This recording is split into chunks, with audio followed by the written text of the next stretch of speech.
दोस्तों, हम में से कई लोग बहुत मेहनत करते हैं, लेकिन फिर भी वह अपने काम में असफल हो जाते हैं। आखिर ऐसा क्यों? इसका एक रीज़न है कि वह अपने काम में अपना बेस्ट नहीं दे पाते। दोस्तों, अगर वह अपने काम को पूरी लगन से करें, उसमें अपना बेस्ट दें, तो आप सोच भी नहीं सकते कि इसका रिजल्ट क्या होगा। इसी के ऊपर एक छोटी सी कहानी लेकर आई हूँ। नमस्कार दोस्तों, आप सभी का बहुत बहुत स्वागत है उमंग जिंदगी में। दोस्तों, आज एक छोटी सी मोटिवेशनल कहानी लेकर आई हूँ जो आपको ये बताएगी कि अगर हम अपने काम को लेकर बेस्ट दे रहे हैं, उसमें फुल कॉन्फिडेंट हैं, तो हम असफल नहीं हो सकते। तो आइए ज़्यादा वक्त ना लेते हुए इस कहानी की शुरुआत करते हैं। दोस्तों, एक बार एक जंगल में अकाल पड़ गया। वहाँ जितने भी बड़े बड़े जानवर थे सब भाग गए। अब वहाँ पे एक शेर था और वह शेर जब भूखा हो जाता तो वहाँ पे जितने भी छोटे जानवर बचे हुए थे उन्हें एक एक करके खा रहा था। उसी जंगल में एक बकरी और 2 बच्चे थे। उस बकरी को भी अब डर लगने लगा कि यह शेर अब भूखा होगा तो यह मुझे और मेरे बच्चों को खा जाएगा। वह बहुत डरती कि आखिर क्या करूं मैं कि इस शेर से अपने बच्चों को बचा सकूं, अपनी जान बचा सकूं। उस बकरी को डरता हुआ देख उसके बच्चे भी बहुत डर जाते। वह माँ से कहते कि माँ, अब हमारा क्या होगा? यहाँ तो कोई हमारी रक्षा करने के लिए भी नहीं है।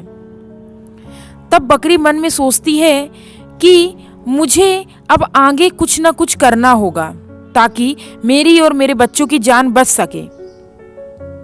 वह एक प्लानिंग करती है अपनी जान बचाने के लिए और अपने बच्चों को भी उस प्लान में शामिल करती है। वह सारी बातें अपने बच्चों को बताती है। अब जैसे ही शेर भूखा हो जाता है, वह अपनी गुफा से बाहर निकलता है।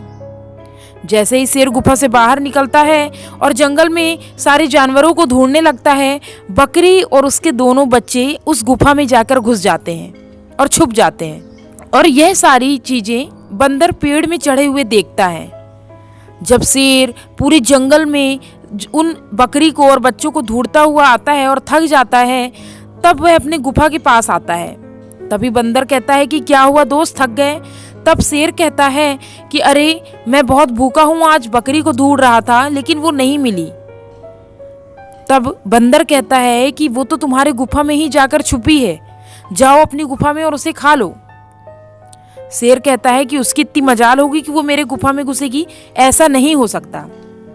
लेकिन बंदर कहता है कि मेरा यकीन मानो, वह बकरी और उसके दोनों बच्चे तुम्हारी गुफा में ही हैं अंदर। वह यकीन तो नहीं करना चाहता शेर, लेकिन बार बार बंदर के कहने पर वह यकीन कर लेता है। और गुफा के पास जैसे ही पहुंचता है, अंदर से आवाज आती है बहुत भयानक भयानक। उसके बच्चे खूब भयानक आवाज निकालते हैं, बकरी भी बहुत भयानक सी आवाज निकालती है। शेर डर जाता है कि यहाँ पे बकरी नहीं, जरूर कोई बड़ा जानवर मेरा शिकार करने आया है। वह मुझे खाने के लिए मेरे गुफा के अंदर मेरा इंतजार कर रहा है। शेर बहुत डर जाता है और वह वापस लौटकर बंदर से कहता है, तुमने झूठ कहा, वहां कोई बड़ा जानवर है जो मेरा शिकार करने के लिए अंदर बैठा है। तब बंदर कहता है कि मेरा यकीन मानो, वहां पे बड़ा जानवर नहीं, बकरी और उसके बच्चे हैं। शेर कहता है कि अगर तुम्हें इतना यकीन है तो तुम भी मेरे साथ गुफा में चलो। शेर और बंदर दोनों गुफा की ओर चलने लगते हैं। शेर काफी डरा हुआ रहता है। वह ये सोचता है कि अगर वहां बड़ा जानवर होगा तो मैं पीछे की तरफ दुम दगाकर भाग जाऊंगा। तो वह उल्टी दिशा की ओर चलता है और जैसे फिर गुफा के पास पहुंचने वाले रहते हैं,